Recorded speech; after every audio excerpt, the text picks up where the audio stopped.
Today we are playing a game. Welcome to 2024 Wrapped Soul Care Edition. This is inspired by Spotify's Wrapped series. If you're not familiar with this is when Spotify sends you a highlight reel of your year in music. They share with you the top artists that you played, the songs you had on repeat, the minutes of music that you listened to, and it's a really fun, playful way to reflect on your year through music, to really notice what was the soundtrack of my life. And I personally love it so much because music is so deeply encoded with memory for me. So anytime they showed me an artist or a song, I was like instantly transported to a specific moment, place, person, experience that I had over the year. And some of them I had forgotten about. And so it brought so much beauty into my life, a smile on my face to reanimate these experiences that I had over the year of 2024, to appreciate the experiences that I had over the year of 2024. So that's what we are doing today. This is a soul care edition. So what does that mean? This is a time for you to honor you, for you to honor your 2024 and who you have been and who you have become over this year, to celebrate the healings you've had, the breakthroughs that you've experienced, the creations that you've created, to really be proud of yourself, to take a moment of pause, of reflection, of reverence, of honor, to be like, wow, I'm fucking amazing. You're fucking amazing. Like, that's what we're doing here today. This is all about you remembering how fucking amazing you are and how fucking incredible your life has been over 2024. So that way we really can then step fully into 2025.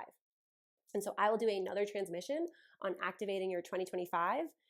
But first, it's so important that we actually honor 2024. Everyone around me is already talking about 2025 and planning their whole years. And I'm like, whoa. I'm still in 2024. Like, let's take a moment, breathe, and really ground it in and celebrate it and appreciate it. And so before we get into that, I really want to share how important it is to me to honor closings, to honor the endings of specific times and experiences and people within our lives. Because I know that we live in a ending phobic society. We don't like to talk about endings. Like, think about it. Death is one of the most taboo topics ever. It's something that happens to everyone, yet we don't like to talk about it. We don't like to really give it a lot of space. It brings up so many things for so many different people, and there's a lot of avoidance around it. And I know over the past 5 or 6 years, as I've really been present and contemplating death and experiencing death in my life, it has been so healing and so humbling and so expansive for me to bring consciousness into something that's typically unconscious. So this also looks like I've done closing ceremonies in relationship with partners and with lovers. And that has been one of the most profound experiences for me, to bring such consciousness into the ending so we can both move forward with such wholeness and love for each other and for what we've shared and what we've learned and supported each other through. So I really love celebrating endings. I also do this, I know I'm talking about like death and breakups, but I also do this in a really fun way too. Like, anytime I move, I do a closing ceremony with the house that I stayed in and with the land that I was a part of. And that's like a more lighthearted energy to like honor closings with. So we get to use this in all different aspects of our life. Even you could think about the ending of your day. How do you celebrate the ending of your day when you go to sleep? Something I've recently done more than a gratitude list is reflecting on 3 things that I'm proud of myself for the day. So that's been really helpful for me over these past few months. That's another version of like of a closing that we experience. We have endings all of the time. So as I said, when we bring consciousness to them, it can be so expansive, and it allows us then to move forward with clear energy into the next step, into the next chapter. Okay, so as we get into this, as we start your 2024 Wrapped Soul Care Edition, make yourself comfortable, have some tea, light a candle or some incense, put on some fun music, put on some lingerie, get into the bathtub, like however you want to do this. You can write this in a journal, you can take a note on your phone, you can just think about the answers, like whatever way works for you is the way that works. That might be the motto of 2025. Whatever way works for you is the way that works. The final thing I'll add before we get into this is to pause after I share each question and really take some moments, take a couple deep breaths to reflect and allow the memories, the experiences to flood through you, because the more that you put into this, the more you're going to get out of it. So I want your hand to hurt. I want you to be tired of writing. I want you to need new sheets of paper. I want you to need to take a break from your thumbs messaging, whatever it is. Really allow as much to come up, because that's going to make it so much richer and fuller for you. Okay? And so you can pause after I share each question so you have the spaciousness to do that. Okay, let's go. So, the very first question I have for you is if you had to name your 2024 as an album title, what would the name be? Next is your growth playlist. What were some of the key themes of your year?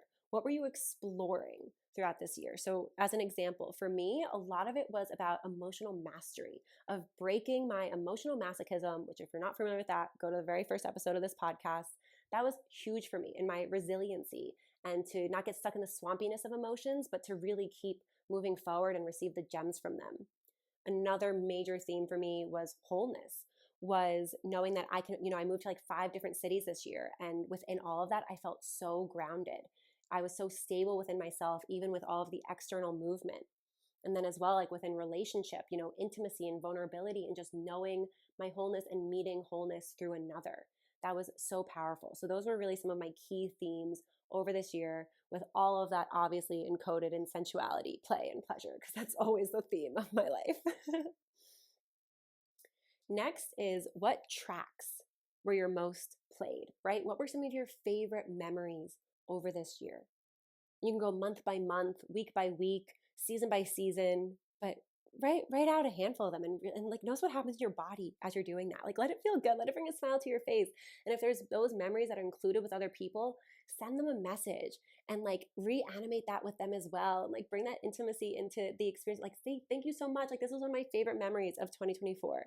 They're gonna love receiving that message. You're gonna love sending it. You could call them, however you want to do it. Like, oh, I'm excited for this transmission to be over so I can go do that with some people in my life right now. Okay, next up is what were your top breakthroughs of 2024? What was the top 10 charts of you overcoming, what limiting beliefs did you overcome? What patterns did you disrupt? What moments did you surprise yourself? What were some of your biggest shifts this year?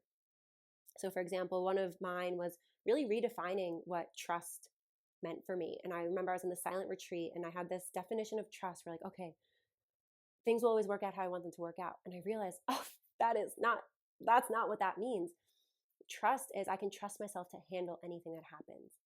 And when I redefined what trust means to me, it completely shifted my perception and my perspective and how I was relating to myself and all of life. Like that was a major, major breakthrough for me, one of many. And if I were to list all of them here, this podcast would be super long. So we will continue moving forward. What were some of your major breakthroughs and shifts this year? Next up is what were your most played practices? So what tools supported you the most? What did you have on repeat that was really supportive for you? Was it breath work? Was it somatic practices? Was it pleasure and oxytocin rituals? Was it journaling? What really supported you over this year that you would want to add more of into your life over this next year? For me, it was definitely continued one-on-one support. So working with different body workers and coaches, I find that's always one of the biggest ones for me. Like, yes, we can do everything ourselves and simultaneously not at all. Like I believe we need and get to have a lot of support. So working with somatic practitioners, osteopaths, craniosacral therapists, nervous system therapists, masseuses, like body work is always my number one, working with the body somatically, obviously, as you all know. So that was huge for me. That was one of my favorite practices over this year, as well as the 30 days of penetration that I did. And I will share another transmission on that because we will do that together for 2025, 100%. That was so much fun, really impactful in my life. So also comment on this transmission. What were your most played practices? Because as I always share, we get to learn from each other. We get new ideas from each other. One of you may have had a practice. I'm like, oh my goodness, I cannot wait to try that. So share it with me in the comments. And we will now move into the next one. So what was your most streamed emotion? What emotion did you spend the most time with this year? What were you really intimate with this year? This could have been grief or anger or ecstasy or joy or pleasure. Like, where did you create a new relationship with emotion? What were you experiencing a lot of? And if it was one of these denser emotions, what shifted for you within that? What healing occurred within being able to experience more of that emotion more consciously? Okay, so next we have what were mm, what was a healing milestone for you? So what was one thing that you healed or processed this year that you're really proud of, that you can celebrate, that you are letting go, that you're transforming, that you have a new story, a new narrative around? And then what are you really proud of yourself for creating this year? What did you accomplish this year? We talk so much about the inner world, which is amazing. And also, what did you do externally? For me, I was so proud of myself for leading, 3 trauma trainings, 3 nervous system trainings for that was one of my biggest, I think, work accomplishments this year, which was so fun. So what was it for you? Creating this podcast is another one. There was lots of creation. So what are you proud of yourself for creating? And then the final question to wrap up your Wrapped 2024 Soul Care Edition is, what are you proud of yourself for? And this list better be so fucking long. Like, this can be a whole range of, like, you're proud of how you handled things emotionally. You're proud of, like, how openly you showed up in relationship. You're proud of yourself for the things you created. Like, use the broadest sense of this term. Like, you're proud of the boundaries that you set. You're proud of the things that the conversations you had, of the friendships that you developed, of the truth that you shared. Like, all of it. Go so deep into this. What are you proud of yourself for in 2024? And that is our 2024 Wrapped Soul Care Edition. Sending you all so much love. Mwah.